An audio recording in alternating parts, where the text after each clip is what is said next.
Number 17, it says that we have an initial population of 400. After 12 hours, it's grown to 1,542.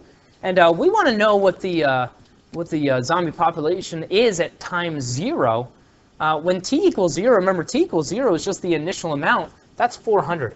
So really that question is just asking us, do we understand that time equaling 0 is where we start? It's the initial amount, which is the 400. And then we want to find the growth rate constant for this particular strand.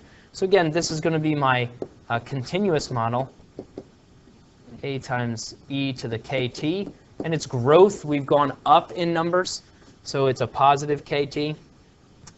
So then we plug in what we know. We know the initial amount is the 400.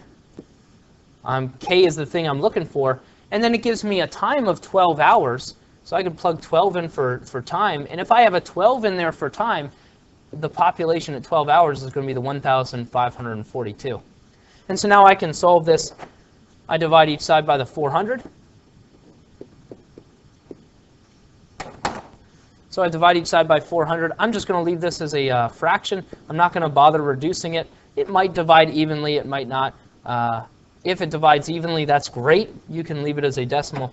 But I'm just going to leave it as a fraction for now. Over here, e to the 12k. And now I take the natural log of each side. And what's nice about our continuous model is the natural log and e cancel out. So what I'm left with is the natural log of 1,542 over the 400 simply equals 12k. And now I can just divide each side. Let me bring that up here.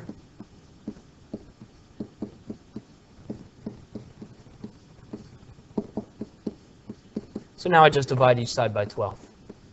Okay? Again, this is a job for my calculator. I plug it in.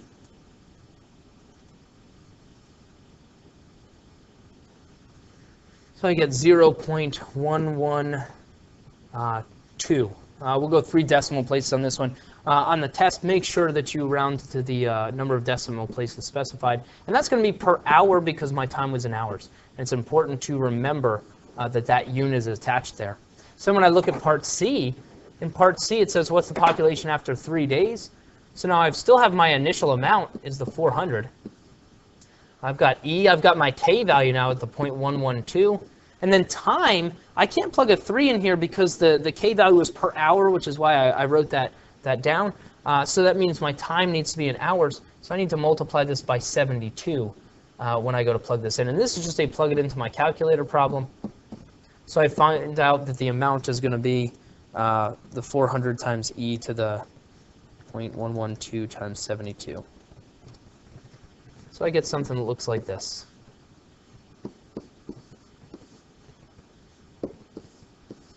I'll keep it at 2 decimal places. Okay, and that's it. That's the number of zombies. A couple partial pieces, and that's fine. If I look at part D, it asks when will the population reach, and obviously that comma is the wrong place. It should be 1 million. So what I want to do here, I've still got the 400 as the initial amount, e to the 0.112. I'm looking for time this time, and I want to know when this thing is going to equal the 1 million. So I'm going to solve. I'm going to divide each side by that 400. And this time I'm actually going to plug this into my calculator just because I know that's going to divide pretty nicely.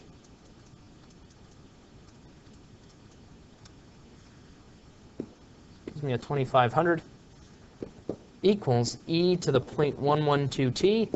I take the natural log of each side, which is the same process we've been following. Natural log and the e cancel out. So I've got the natural log of 2,500 equals 0.112t. And now I can divide each side by the 0.112. So I find out that t equals natural log of 2,500 divided by the 0.112. So it's approximately 69.86. And again, the units are important here. That was per hour for my rate, so this is going to be in hours. Okay? So make sure you put units on there, especially if you change it to something else like days. All right? For this one, it says a virus is wiping out the human race. After 1 week, a town with an initial population of 133,427 people now has only 109,406 people left. And we want to know how many are going to be left at the end of the year. And this is really a two-part problem. The first thing we need to do is find the k value here. So again, we start with the initial amount is this, e to the k, and this time it's decay because the amounts are going down, negative k, and then time. I can plug in for time for this one. I have really two options here. After 1 week, I could plug a 1 in here and do this per week, or you could plug a 7 in here and do it per day. Either one should be fine. I'm going to do it per week to start. Maybe I'll show the other one if I have a little bit of time here. So now I want to solve this for k. I'm going to divide each side.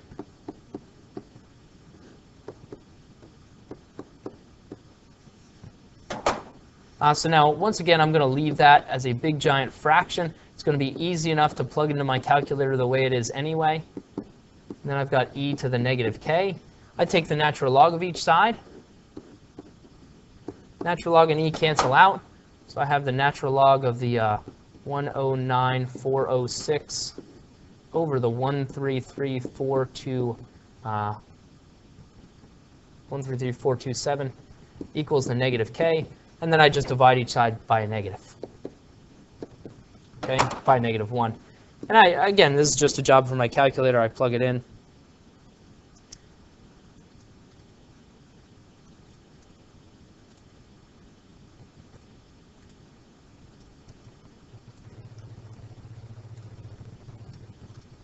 So when I do that, I get something that looks like this, a 0.1985 is what I'll round it to. I'll go 4 decimal places to give myself a little bit of accuracy here.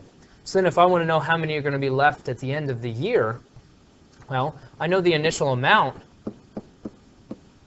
and I know e to the negative k. My k value was the 0.1985.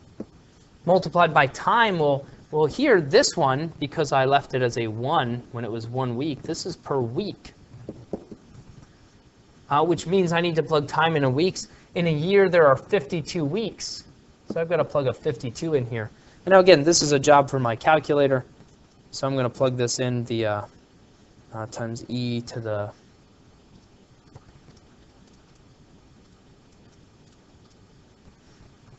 and it gives me somewhere approximately around 4.39, so about 4 people left. Again, if this thing is not combated in some way. Now, out of curiosity, had we solved here by plugging a 7 in and done this per day, just to show you the difference here, per day I would end up taking that natural log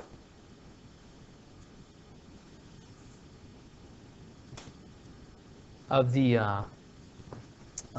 new amount divided by the original amount. If I were to solve this with the 7 in there, I end up getting something that looks like this for my k value, 0.0284 when it's rounded off. And when I plug that in, with time being 365 for days, because this is per day, the amount of people that I end up getting is a 4.2, which rounds to 4 people either way. Okay, so keep that in mind. If you have a different time signature for the k value, you'll get a completely different k value, but your answer to the second piece of this thing should be pretty much identical for somebody who did it in weeks. All right.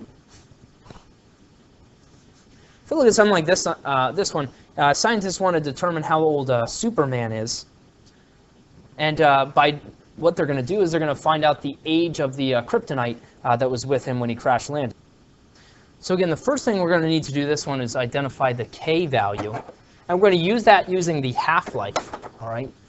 It tells us that the original amount present was the 4,200 grams.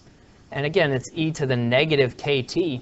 We're using the half-life. It tells us that the half-life is 300 years, which means if I plug a 300 in here for the number of years, after 300 years, we should have half the amount left.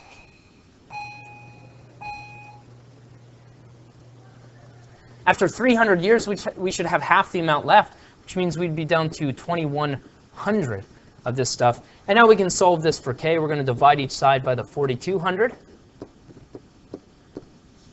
which is going to give me a 0.5 equals e to the negative 300k. And now I take the natural log of each side. Natural log and e cancel. I've got the natural log of 0.5 equals a negative 300k. And then I just divide by the negative 300. And so this is going to establish my k value, which essentially breaks this down per year then. So I've got the natural log of 0.5 divided by the negative 300. So I find out that my k value is approximately 0.00, and we're going to go 231. That's what I'm going to round it to. And again, that's per year. And that's why I've done this. With the half-life being 300 years, I have this in increments of 300 years. I wanted it in increments of 1 year to make it easier to calculate. And so now, if we look at this, it says that the sample contains 3,500 grams of the substance. So if I want to find out how old this is, it had 4,200 originally. It's down to 3,500. I know that the decay rate constant is 0.00231. And now I want to solve for time. So I'm going to divide each side. So I divide each side by the 4,200. And again, you can just leave this the way it is. I'm going to immediately reduce it to 35 over 42 because those zeros can just go away. And of course, I can reduce that further, but there's not really much of a point in reducing it further. And then I take the natural log of each side. Natural log and e cancel. So I've got the natural log of the 35 over 42 equals the negative 0.00231. And now I just divide. And what this is going to do, it's going to give me the age of the kryptonite, which started breaking down when Superman entered our atmosphere, which should give me his approximate age. So I'm just going to plug this into my calculator.